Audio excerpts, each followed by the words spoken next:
Hola queridos amigos, sean bienvenidos nuevamente a su programa La Escena.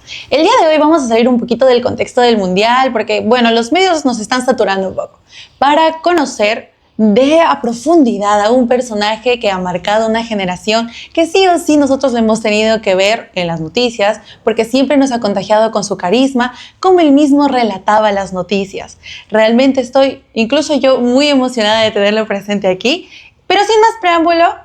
¿Qué tal, Federico? ¿Cómo estás? ¿Qué tal, Ana Paula? Mucho gusto de estar contigo. ¿Cómo te encuentras? Bien, felizmente bien, con rezagos de sueño todavía por la amanecida, pero bien, normal. Sí. ¿Y estás viendo el Mundial todavía? Lo estoy viendo por pedacitos porque lamentablemente hasta ahora los horarios no coinciden con mi tiempo libre, que lo tengo bien estrecho, la verdad, ahora. Pero sí trato de ver los segmentos que tienen reproducciones y tal, ¿no? Claro, porque nosotros sabemos de que en tu niñez tú salías a jugar fulbito. Claro, acá en la esquina, ahí donde han estado ustedes con el carro, hay una redondela, ahí jugábamos fulbito. ¿Y cómo eras tú de niño? Cuéntanos. Bueno, yo era bastante movido, no sé si travieso quizá, pero sobre todo hiperactivo, ¿no? Claro. Me paraba cayendo, paraba trepando las rejas, jugaba fulbito, no era de los buenos, la verdad, pero... Pero lo intentabas. Lo intentaba, sí. Lo intentaba y además era el tema de estar con los amigos, ¿no? Claro. Acá todo el barrio era así. ¿Y tú crees de que hubo como cierta... tal vez un problema con el tema de que tu papá era periodista y era un poquito serio, por así decirlo, o tu papá cuando estaba en casa se olvidaba del periodismo y ya? No, mi papá no era serio para nada, era un tipo de como muy buen humor. Además esta casa era como el punto de reunión de todo el barrio. Él le daba la bienvenida a todos mis amigos, nos facilitaba las cosas, a veces hasta en la época de la adolescencia hasta nos convidaba a trago y la pasábamos muy bien. No, él era un tipo súper abierto, súper liberal y como te digo, a pesar de todas las dificultades que él tuvo en la vida, de muy buen sentido del humor, ¿no? Muy buen ánimo, ¿no? Sí. Claro. Y cuando tú eras niño, tal vez tengas algo en tu personalidad que aún siga presente en ti, hasta ahora. Algo de la personalidad de... Ajá, de cuando eras niño. De cuando era niño. Bueno, sí, la curiosidad. Ahora no me muevo tanto físicamente, digamos, he pasado a lo contrario. Pero sí la curiosidad y el desplazarme y el buscar aventuras, eso sí se mantiene. Claro. ¿Y en tu época de colegio, cómo eras? ¿Eras un estudiante aplicado? No, para nada. No, era un estudiante muy inaplicado. Yo tenía mis propios intereses. Desde chico me gustaba leer, me gustaba, como te digo, investigar y no eran cosas que enseñaban en el colegio, las cosas que a mí me gustaban. Entonces el colegio a mí la verdad que me incomodaba un poco y no le puse todo el énfasis que tenía que haberle puesto. No sé si era un mal alumno, pero digamos, no destacaba en mis notas para nada. Incluso me jalaron varias veces en algunos cursos, claro. Sí, quinto y media casi lo repito. Pero yo estaba feliz con mis lecturas, mis cosas, ¿no? ¿En tu mundo? En mi mundo y con algunos amigos que estaban en lo mismo, ¿no? Mi amigo Mario, por ejemplo, mi amigo Cairo. Leíamos, escuchábamos música, teníamos un mundo, ¿no? Una vida, digamos, aparte del colegio, ¿no? Claro. Y sabemos de que tú quisiste tal vez salir del colegio, ¿cierto? Y hubo una persona importante que fue Jorge Basadre, sí, el cual creo que influyó en ti para que no salieras. Sí. Cuéntanos un poco cómo fue tu vínculo con él. Bueno, como te contaba, mi quinto y media fue un poco difícil, yo me había cambiado de colegio y mi padre, que era amigo del doctor Basadre, parece que le habló y el doctor Basadre, con una generosidad increíble, le dijo que venga a verme, que Federico venga a verme. Y ya pues fui a verlo, a hablar con él y conversamos de muchas cosas. Él tenía amplísimos intereses, sabía de todo, era como una enciclopedia increíble, pero aparte era muy cálido. Y entonces terminamos, digamos, la hora ya se había vencido, ya él tenía que almorzar, no sé qué, y me dijo, regrésate el próximo sábado. Y así comencé a ir los sábados a su casa, hice una relación con él, y en esa relación, digamos, no de una manera directa o así, pero sí me enseñó lo necesario que era tener el documento del quinto y media y pasar el quinto y media, pasar el colegio, y me dijo, en un momento me dijo, me acuerdo, Federico, el colegio es como un muro de Berlín. Bueno, ahora ya no existe, ¿no? El muro de Berlín, pero en esa época sí, me dijo, es como un muro de Berlín que tienes que saltar. Entonces, bueno, ahí hice lo que pude para terminar el quinto Y saltó el muro de Berlín. Salté el muro de Berlín con alguna dificultad, pero pasé, ya, porque yo lo que quería era estudiar en la universidad, eso sí lo tenía claro, entonces necesitaba el quinto y medio. Claro, y usted cuando ingresa a la universidad ingresa por la carrera de filosofía, ¿cierto? Sí, exacto. ¿Y por qué salió de la carrera? Bueno, no salí exactamente, sino que la fui dejando porque en esa época San Marcos estaba tomada por una serie de movimientos sociales, entre ellos Sendero Luminoso, que hacían huelga, paraban la universidad, y yo ya estaba trabajando en esa época y se me hacía muy difícil seguir el ritmo, ¿no? En esa época no había WhatsApp, no había celular, no había nada de eso, y entonces yo tenía que ir hasta el campus universitario para averiguar si iba a haber clases o no iba a haber clases, y a veces las paradas eran de un mes, 2 meses. Entonces, con los años, poco a poco, se me fue haciendo difícil, y en realidad yo estudiaba filosofía porque me gustaba, no porque necesitara el cartón para trabajar, yo ya estaba trabajando. Entonces fue esa la razón por la que poquito a poco fui dejando de ir a las clases, ¿no? ¿Y cuál fue tu primer trabajo?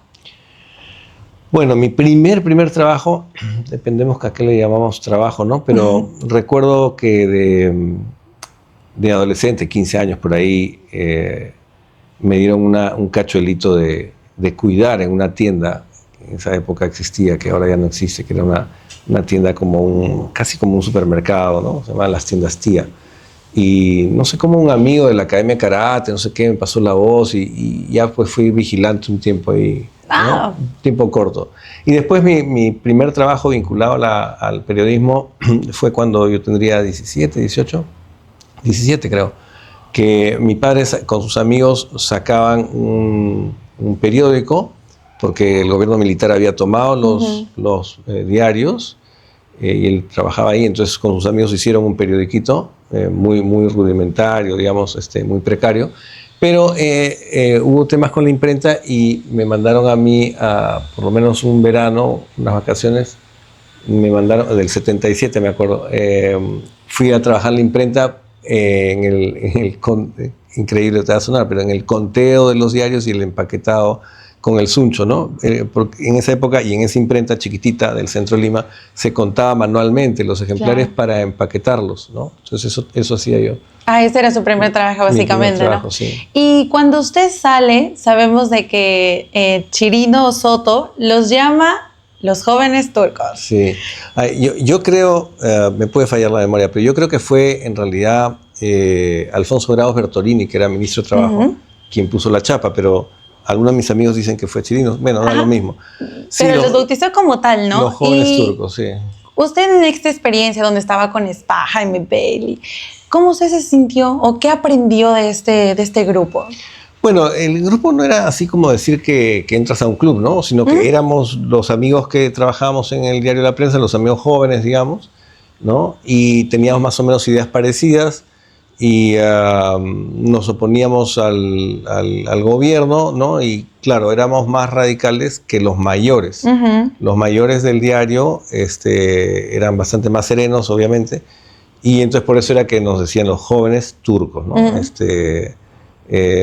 Pero bueno, nos sentíamos muy alentados mutuamente, ¿no? Pero no teníamos una idea de que fuéramos un grupo, ¿no? O sea, lo había dicho, no sé, Chirinos o Alfonso Grados, pero nosotros nos sentíamos como compañeros, digamos. Claro, ¿no? Como personas que comparten tal vez la misma ideología, forma de pensamiento, ¿no? Sí, ideas, ¿no? Ideas sobre la economía, sobre la política y sobre todo sobre lo que teníamos que hacer como periodistas, ¿no? Claro, ¿y qué aprendiste tú dentro de ese grupo? Como ya mencionaste, tenían una idea del periodismo. Entonces, ¿qué es lo que tú magnificaste? ¿Qué idea magnificaste? Bueno, lo que yo aprendí sobre todo en esa época fue el tema de la noticia, ¿no? O sea, la noticia como guía principal del periodismo, ¿no? Y toda la actividad editorial, de opinión y de todo el lenguaje y todo eso en torno al tema de la noticia, ¿no? Y en cuanto a tu trayectoria, tal vez tú ingresaste ya a ser periodista con alguna idea o convicción que fue tal vez cambiando durante los años. Bueno, yo sí, podría decirse que sí, porque cuando yo entré a trabajar tenía unas ideas generales sobre el tema político, digamos. Acá en esta casa habíamos sufrido la dictadura de Juan Velasco, que deportó a mi padre. Entonces, obviamente, veíamos la injusticia de un régimen dictatorial y eso me daba algunas ideas, pero mi formación propiamente ideológica ocurrió dentro de la prensa y después de la prensa, ¿no? El año probablemente 82, 83, empecé Claro. a leer cosas ya más específicas sobre el tema de la libertad económica, la libertad política, las instituciones, el Estado de Derecho, tal, y la conversación con los compañeros y la conversación con los mayores de la prensa ayudó mucho a eso también, ¿no? Claro, y comprendiendo que tú tienes, creo yo, una ideología firme como tal, ¿cómo tú mantienes esa neutralidad para tal vez mencionar noticias dentro del área, ¿no? Sí, ese es un buen tema que tocas, porque efectivamente durante mucho tiempo yo no pude entrar a la televisión porque los productores y los que dirigían los canales pensaban que yo iba a trasladar a la información mi parte ideológica, digamos, Claro. ¿no? Entonces, bueno, yo tenía claro que son dos papeles distintos, ¿no? El tema informativo y el tema de opinión. Claro. Y siempre he mantenido esa diferencia, ¿no? Y con el tema de la información, no soy el que trabajo la noticia yo mismo, sino que la recibo hecha por el reportero, el editor, el director, ¿no? Entonces yo tengo que comunicarla, que esa es una parte del trabajo, digamos, una partecita, ¿no? Claro. No es el trabajo que trae digamos, el desarrollo del texto mismo, ¿no? Y bueno, ahí aprendí también o confirmé más bien mis ideas, las que me habían formado, de separación estricta entre lo objetivo y lo subjetivo, ¿no? Claro. Y, por ejemplo, comentar noticias tal vez todos los días por varios años, ¿no te ha hecho perder a ti la sensibilidad? No, al contrario, porque las noticias se complican cada vez más. Y desde que tengo hijos también la sensibilidad me ha cambiado, ¿no? Porque uno piensa lo que le puede pasar a tus hijos o en qué mundo van a vivir tus hijos, qué es lo que les vas a dejar. Entonces estás mucho más atento y más pendiente, ¿no? De lo que pasa, ¿no? Y estás viendo que eso que pasa, que es un hecho aislado al parecer, tiene conexión con otros hechos y va a tener consecuencias, ¿no? Entonces, en realidad creo que más bien con los años va aumentando o perfeccionándose la sensibilidad, ¿no? Claro, y es algo que tú mantienes, según yo, en tu personalidad, ¿no? Es algo que se puede igual notar cuando tú transmites esa noticia. Y revisando tu hoja de vida, tu trayectoria es muy amplia. Realmente nos hemos sorprendido viendo de que eres periodista, escritor, columnista e incluso has sido conductor de un canal infantil. No, he sido conductor de un programa infantil. Un programa. Un programa, sí. ¿Y Federico Salazar le dice no a las oportunidades? Bueno, si no tienen mucho que ver conmigo, les digo que no, porque no es propiamente una oportunidad, pero si algo que me gusta, me atrae, por alguna razón, encantado, ¿no? Esa vez, por ejemplo, hicimos el programa con Katia y fue muy bonito trabajar con ella, ¿no? Fue lindo. Y con los niños, súper, ¿no? Claro. ¿Y qué es lo que más recuerdas de tus trabajos? ¿Qué es lo que más destacas de ellos? De la diversidad de trabajos que he tenido, Claro. digamos. Sí. Bueno, lo que me gusta es la variedad de los trabajos que he tenido. Me ha gustado mucho el trabajo académico, por ejemplo, ¿no? Que ya no lo hago, pero que tengo gratísimos recuerdos de eso. Y a mí me encanta lo que hago actualmente. O sea, si tú me dices, escoge dónde trabajar, yo escogería lo que estoy ahorita. Claro. Y me gustó mucho cuando trabajamos en la prensa, me encantó cuando estuve en radioprogramas, ¿no? Tengo muy gratos recuerdos de cada uno de esos trabajos. Sabemos que también publicas artículos de opinión en el diario El Comercio. Y realmente hemos quedado sorprendidos por el estilo que tienes, porque son breves oraciones y párrafos de 3 líneas. Realmente este estilo es muy particular porque no se lo puede ver en todos. ¿Y por qué tú escribes así? Sí, es un estilo que lo trabajo, porque lo que me sale natural son líneas más largas y con mayores oraciones subordinadas. Pero en periodismo tenemos que ser simples y directos. Y me parece que cuando hay sobre todo una idea, debe demostrarse en mi entender, ¿no? Debe demostrarse la lógica que hay detrás de esa idea. y entonces por eso es que me esfuerzo mucho en hacer la oración corta y el párrafo corto.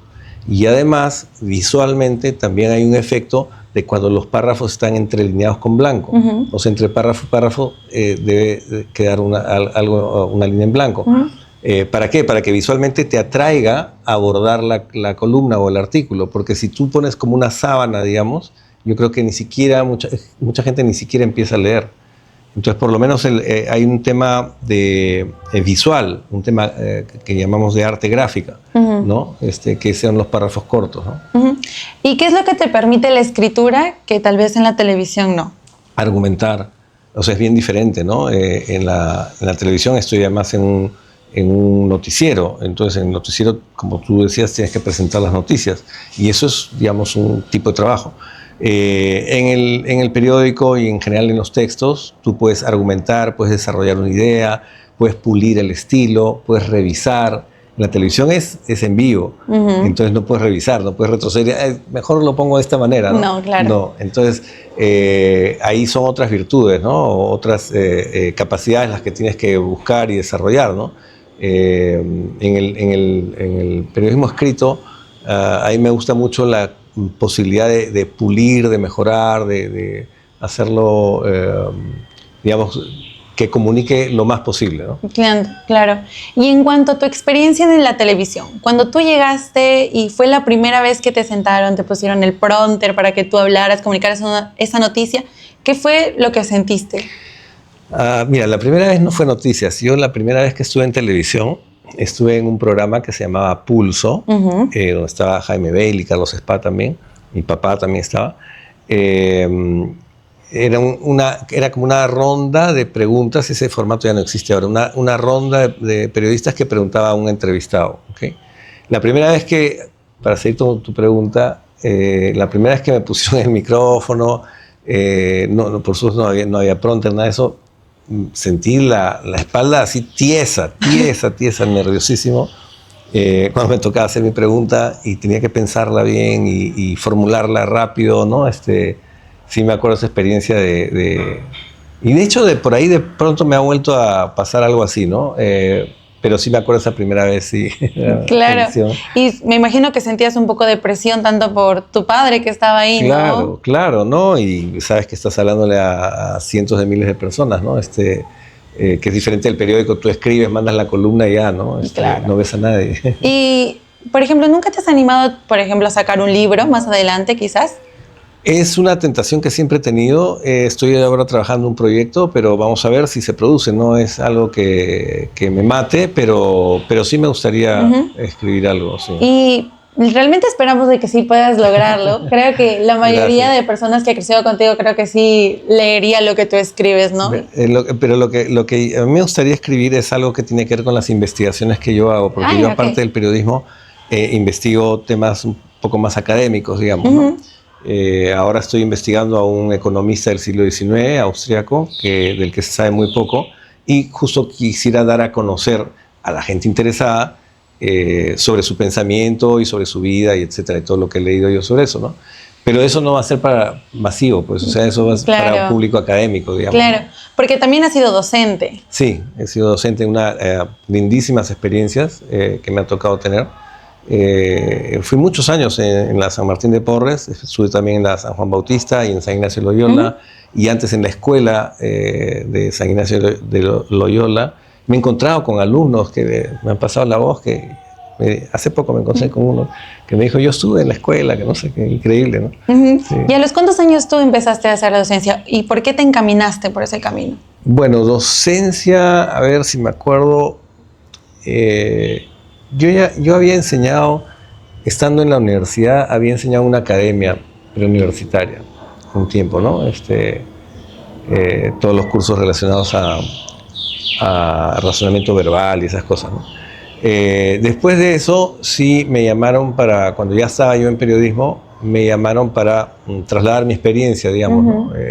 A los alumnos, y me gustó la idea. Ese fue el padre Leuridan, que me invitó a la San Martín, y ahí estuve muchos años, como 12 años, no sé cuántos años. ¿Encontró su lugar en la docencia entonces? Sí, porque ahí además me dieron a escoger y yo escogí un curso que era sobre periodismo escrito, y que es lo que más me gusta, digamos, en cuanto a que trabajas el estilo, la parte gráfica, etcétera, ¿no? Y con los alumnos muy bien, súper, súper. ¿Y usted cómo cree de que sus alumnos lo recuerdan? Bueno, con los que me he encontrado y que me han dicho, felizmente tienen un buen recuerdo de las clases. Me ha gustado cuando me han dicho que las clases los han estimulado a estudiar otras cosas, a ver otras cosas, porque eso es un poco la idea de que no cerrarse en una carrera o en una especialización, sino en tener una visión abierta, claro, ¿no es cierto? Y nunca parar de investigar y de averiguar y tal, ¿no? Eso ha sido una de las cosas bonitas que he recibido de la academia, digamos, ¿no? Claro. Los alumnos. Y es impresionante realmente, porque tener a un profesional preparado y que a la par también creo yo de que vas puliendo tu carácter sobre todo, y también ciertas actitudes dentro del ámbito de docencia, es increíble, ¿no? Y también entendemos de que tú has querido ser sacerdote, ¿cierto? Bueno, de chico, a los 8 años. Sí, ¿Y qué es lo que queda de ese niño creyente, espiritual? Bueno, la espiritualidad no se ha ido del todo. Ahora la estoy reviviendo, además, porque mi última hija está preparándose para la confirmación, y la estoy acompañando a veces a misa, y le estoy explicando las cosas que yo sé, ¿no? Hay muchas cosas que no sé. Pero, en fin, estamos reviviendo eso, y además me ha gustado mucho después leer sobre historia de las religiones, ¿no? Durante un tiempo me pegué mucho con ese tema, y me parece fascinante, ¿no? Todo lo que es la relación del ser humano con el más allá, con la idea del otro mundo, con la idea de cómo esa creencia en el otro mundo impacta en la conducta, ¿no? O en los códigos de conducta de la vida acá terrenal, ¿no? Y cómo es la vida terrenal también, ¿no? Claro. Sí, es un mundo amplio realmente, sí. Entonces creo que sí hay un poquito de investigación al respecto, claro, de eso. Sí. Bastante. Eso debería, en el colegio, en vez de enseñarte una religión, deberían enseñarte historia de las religiones. Claro, sería interesante 2 o 3 incluso. años de historia de las religiones, pero además para comparar, ¿no? Lo que piensan unos, lo que piensan otros, y eso te hace también más tolerante, ¿no? Para que hagan, formando un pensamiento crítico, sobre todo. Sí, yo creo que el colegio no debería casarse con una religión, ¿no? Sino más bien con la formación, ¿no? Con la historia, con la conexión del hombre con lo sagrado, por ejemplo, ¿no? Porque desde la época del Paleolítico hay entierros, se han visto de cadáveres con piedras preciosas o adornos alrededor, lo que implica pues que el hombre siempre, imagínate, desde, no sé, 20.000 o 40.000 años antes de Cristo, ya estaban pensando en que ese muerto tenía un estatus especial y que tenía que ser preparado para el más allá. Y ser enterrado con una forma específica. Sí, es una forma y un ritual, ¿no? Claro. Exactamente. Eso tenemos testimonio de eso, entonces es fascinante preguntarse por qué eso está con el ser humano desde tan atrás, ¿no? Claro, y es impresionante también cómo es, bueno, de esta forma las religiones, cada una abarca algo en específico y puntual, ¿no? Sí. Y bueno, continuando con esta entrevista, realmente está siendo muy amena, se me surge una pregunta. Federico Salazar, ¿qué le recomendaría a él mismo cuando recién estaba iniciando? ¿Cuál es la advertencia que le pondría? La advertencia es: piensa en el futuro también. ¿Y por qué? ¿Por qué? Porque yo siempre he pensado mucho en el presente, he disfrutado mucho del presente, he absorbido todo lo que me daba mi entorno sobre mis intereses, y no siempre he pensado en el futuro, ¿no? Por ejemplo, en ahorrar, por ejemplo, ¿no? Que me parece que es una virtud que deberíamos formar en las familias, ¿no? y en los niños, en prever el futuro, ¿no? Porque el futuro siempre es incierto, pero podemos hacerlo un poquito menos incierto, ¿no? Claro. Eso le diría yo al Federico joven, digamos, y ¿no? por ejemplo, los chicos que se están preparando, que han visto tu ejemplo y que quisieran ser como tú. Les diría que no hagan eso, ¿no? No, bueno, les diría que en la carrera hay que formarse más allá de lo que te dicen los cursos y los profesores. O sea, eso está bien, no digo que no, no digo que no se haga, ¿no? Está bien que sean aplicados en eso, pero hay que abrir bastante más la cabeza y formarse por su lado, ¿no? Tener una formación adicional según tus intereses y aficiones también, puede ser un poco más de historia, puede ser un poco más de economía, puede ser un poco más de ciencia política, o sea, el periodista tiene que tener un universo de conocimiento, claro, ¿no? Porque no sabes qué tema te va a tocar. Y lo tienes que hablar y manejar, ¿no? Así es, y saber hacer claro, las preguntas pertinentes, no preguntas impertinentes, ¿no? Claro. Y ahora que esperemos que tu retiro de verdad sea muy lejano, realmente no queremos que salgas de las pantallas, Gracias. pero ¿cuál sería ese placer banal, tal vez, o actividad que te gustaría hacer? Bueno, como te digo, la investigación, o sea, yo me dedicaría plenamente a lo que ahora hago marginalmente, ¿no? Que es la investigación. Acá tengo mi biblioteca, me gusta mucho leer, escribir también, de repente puedo hacer libros. Claro, yo creo que sí. ¿Y cuál sería tal vez ese gusto que a ti te gustaría hacer? Por ejemplo, levantarme a las 11 de la mañana. No necesariamente. No, a mí me gusta levantarme temprano. Claro, no tan temprano como a las 3:30, ¿no? Claro. Pero digamos a las 5 me gusta levantarme. Recuerdo una época que me levanté a esa hora y tenía mi última hija que se levantaba en esa época, ahora ya no, a la misma hora, entonces hablábamos, conversábamos, incluso nos íbamos a tomar desayuno juntos solos, ¿no? Los sábados, digo, ¿no? Sábados y domingos.